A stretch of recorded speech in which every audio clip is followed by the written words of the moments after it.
네, 이번 순서는 황용식 세종대 경영학부 교수님 모시고 항공업계 얘기해 보겠습니다. 교수님 어서 오세요. 네, 안녕하십니까. 예, 오래 걸렸죠. 이게 대한항공, 아시아나항공 합병 다음 달에 이제 발표가 예정이 돼 있는데 9분 응선 넘은 거예요, 이제? 예? 그러니까 비유로 말씀드리면 이제 등산을 앵커님도 해보셨겠지만 이제 정상이 보여서 이제 더 요만큼 올라가면 되겠다라는 그런 상황입니다. 그렇죠. 이제 예. 거기까지 온 것 같은데. 근데 이제 그게 얼마나 걸릴지 모르는 느낌이죠. 그래서 예.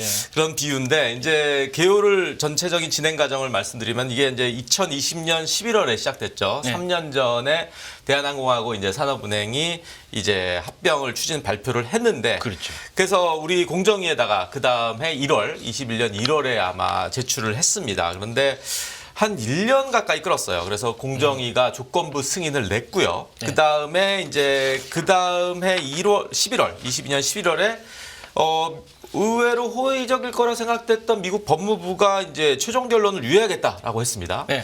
그다음에 이제 23년 5월 넘어가서 이제 유럽 EC 유럽연합 집행위원회에서 실제로 화물을 또 이제 얘기해요. 화물이 아무래도 경쟁 제한을 우려될 수 있는 상황이 올 수 있다. 그래서 결국에는 작년 말이죠. 10월 30일에 대한항공 아시아나가 화물 분리 매각을 이제 그렇죠. 여러 진통 끝에 논의해서 결국에는 가결이 되고 EC에다가 제출을 해서 네. 지금 이제 다음 달쯤에 아마 EC가 발표를 하지 않을까. 그래서 이제 어느 정도 EC가 마무리되면서 동시에 이제 나머지 남은 미국하고 일본의 결정이 이제 올해 뭐 안에 같은 결정이 나지 않을까 생각이 됩니다. 말씀하신 대로 이제 결정 중에 제일 중요한 결정이 미국하고 일본의 이게 반독점법 심사잖아요, 결국. 그죠? 네. 이걸 통과해야 되는 건데 네. 이 가능성이 어느 정도 됩니까?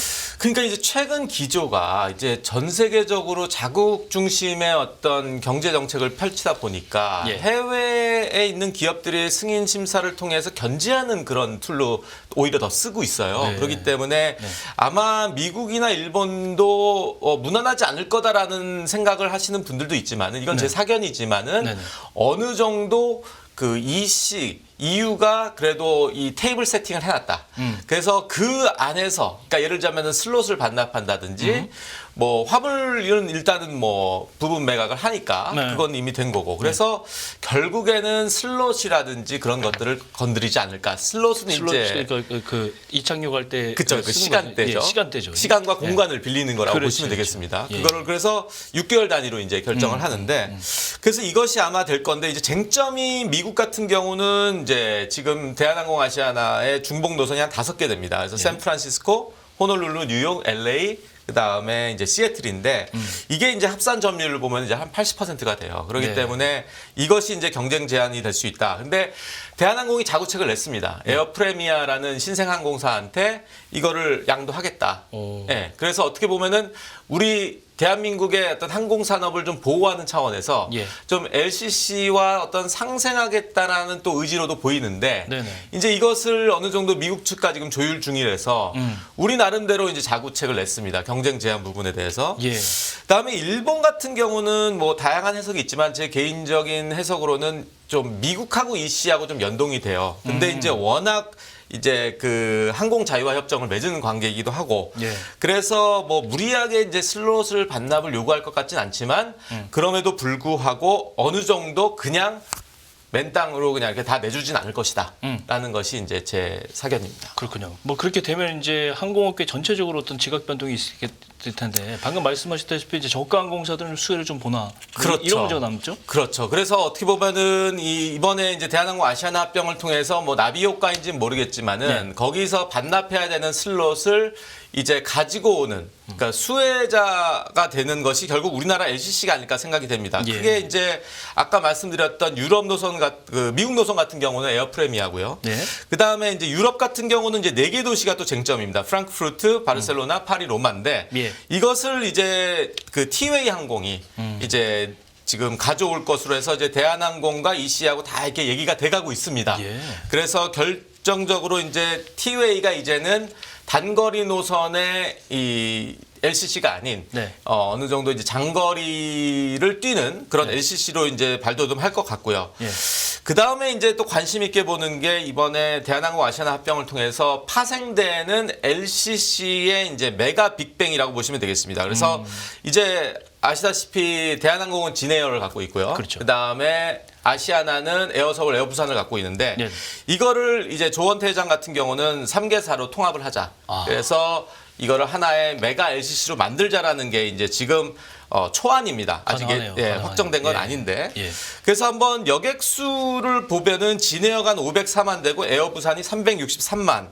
그리고 이제 요것만 해도 결국엔 1,700만 되거든요. 예. 그러면은 지금 LCC의 1위인 제주항공을 뛰어넘습니다. 거기다 에어솔까지 150만 정도의 여객을 합치면은 이용객만 무려 1,000만 명 되는 가장 LCC의 거대 LCC가 되네요. 거대 LCC가 되는 거죠. 그래서 어떤 지금 앵커님께서 말씀하신 전체적인 LCC의 어떤 지형, 네. 지각 변동이 예상이 됩니다. 그렇군요. 항공업계 소식 다른 소식인데요. 이게 이 소식을 보면 이 유가 문제 때문에 이런가 싶기도 한데 네. 승객들의 몸무게를 공항에서 재고 있는데 이게 몸무게 제한이 있는 거예요? 탑승객들은? 네, 제가 좀 뜨끔하는데. 네, 뭐 농담이지만 이제는 비행기 타시려면 이제 살을 빼셔야 됩니다.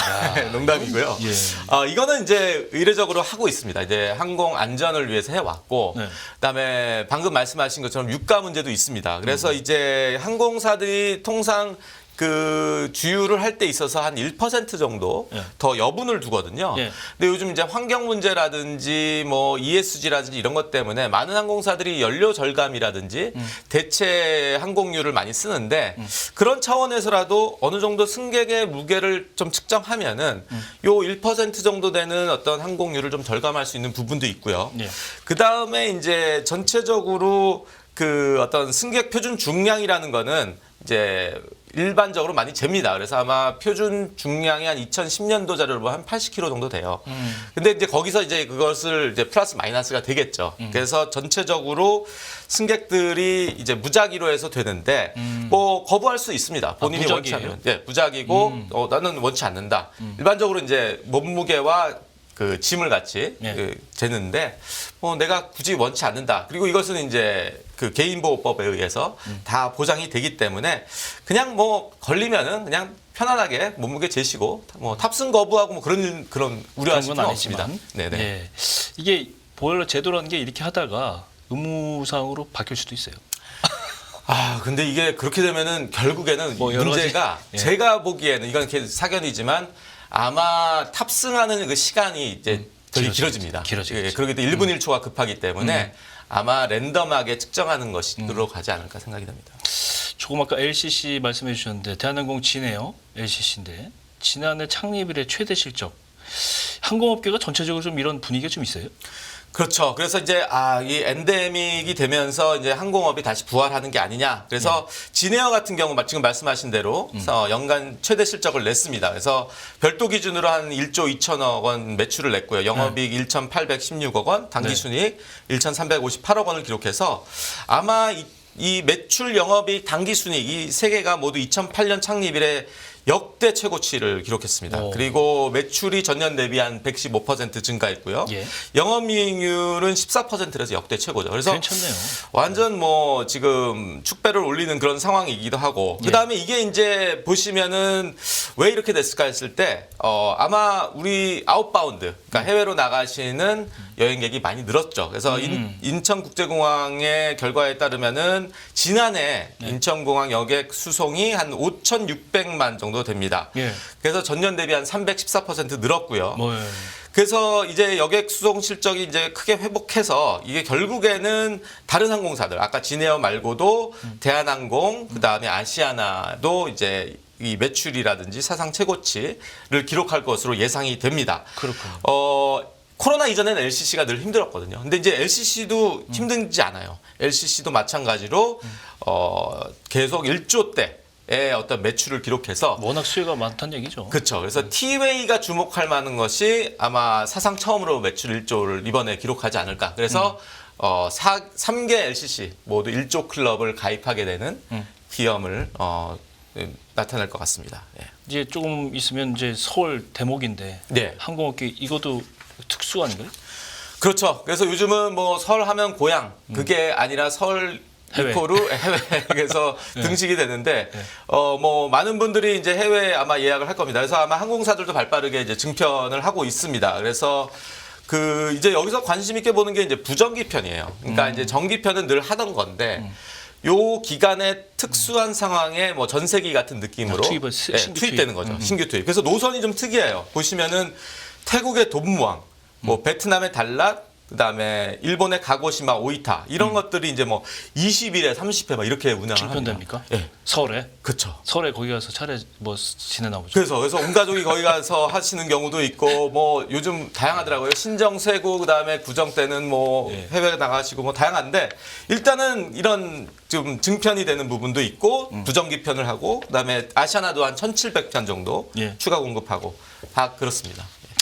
문제는 이제 그 이후에는 항공업계가 사실 비수기잖아요. 네. 예, 비수기가 요즘은 비수기가 휴가철이 딱 집중되지 않는 것처럼 비수기가 따로 있지 않는 게 점점 그게 좀 확산이 되는데 어쨌건 비수기로 들고 $1 환율 급등하고 이게 네. 항공업계는 좀 부정적인 요인들이 좀 깔려 있는 것 같은데요. 그렇죠. 이거는 이제 특히 LCC들한테 치명적입니다. 네. 그러니까 LCC 같은 경우로 이제 달러로 지급해야 되는 어떤 그 항목들이 많아요. 예를 들자면 리스라든지, 리스. 예. 그다음에 항공유라든지. 항공유는 뭐 대형 항공사도 마찬가지인데 그러다 보니까 오히려 환율에 좀 더 치명적일 수 있습니다. 그래서 아마 지난달에 한 1,288원 찍으면서 이제 급등하기 시작했죠. 환율이 달러 기준으로. 그래서 아마 이 들어오는 아마 아까도 말씀드렸지만 많은 고객들이 국내 고객들입니다. 그러다 보니까 원화로 매출이 일어나고 달러로 비용을 지급해야 되다 보니까 거기에 따르는 손실이 생기는 거죠. 그래서 그렇죠. 실제로 뭐 대략 한 뭐 $1 확률이 한 5% 오를 경우에는 네. 뭐 세전 순이익 기준 한 178억 원 정도 감소하는 그런 통계도 있고요. 그래서 결국에는 이런 것들을 계속 지속적인 매출로 이어나가야 됩니다. 근데 방금 앵커님께서 말씀하신 것처럼 이제 1사분기의 매출이 좀 약간 비수기라고 하는데 제 개인적인 생각으로는 이제는 이런 성수기 비수기가 어느 정도 좀 이렇게 스프레드 됐다. 그 이유 중에 하나가 결국 코로나 이전에는 그래도 확실히 확연했어요. 네.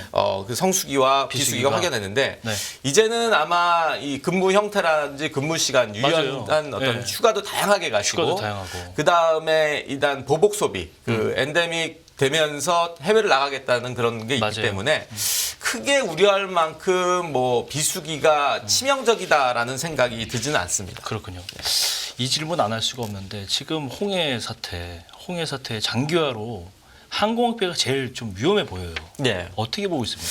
그래서 지금 대한항공 테라비브 노선 같은 경우는 운항을 중단했습니다. 네. 그래서 한 작년 말부터 계속 그렇게 중단하고 있는데 여기서 의외로 이제 위기는 곧 기회다라는 말이 있지 않습니까? 네. 그래서 홍해 쪽에서 일어날 수 있는 어떤 그 물류난으로 네. 해운운임이 이제 올라갔어요. 그래서 우크라이나 그다음에 이스라엘 하마스 전쟁으로 인해서 예.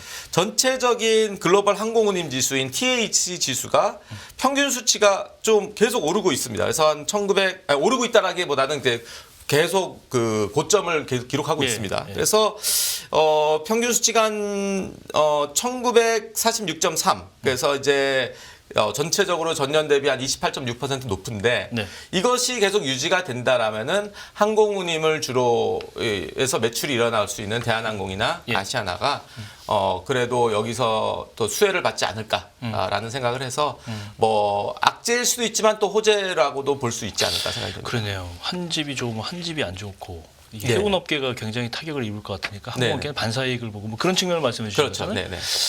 그것도 좀 근데 이것도 장기화 되면 사실 문제가 좀 있을 그렇죠. 거예요. 예, 예. 단기적인 관점에서 보면은 네. 뭐 그렇다는 말씀입니다. 그렇죠. 네. 전체적으로 봤을 때 항공업계 올해 전망은 그럼 어떻게 정리할 수 있습니까? 네, 그래서 아마 제가 비슷한 말씀을 아까 말씀드렸지만은 올해가 아마 항공업의 어떤 대한민국 항공산업의 빅뱅 원년이 되지 않을까. 그다음에 이제 그 대한항공 아시아나의 합병 이후로 파생되는 LCC 통합 LCC가 생기면서 지금 9개 LCC가 있잖아요. 예. 이 안에서 이제 합종 연행이 일어나는 거로 해서 예. 전체적인 지형 구도가 바뀌고 그래서 소비자들에게는 이제 여러 가지 우려하는 얘기도 나오겠죠. 합병을 통해서 어떤 소비자 편익이 주는 게 아니냐, 가격이 인상되는 거 아니냐. 그래서 항공업의 어떤 여러 가지 이슈들이 계속 나올 것 같다는 그런 생각을 해서 예의 주목해서 주시하시면 좋을 것 같습니다. 네, 이렇게 해서 오늘 경제 언박싱 황용식 교수님에게서 항공업계 얘기 들어봤습니다. 교수님 고맙습니다. 네, 감사합니다. 네, 깊이가 다른 경제 뉴스 연합뉴스 경제TV 경제 언박싱 오늘 여기서 마무리하겠습니다. 저는 내일 다시 오겠습니다. 고맙습니다.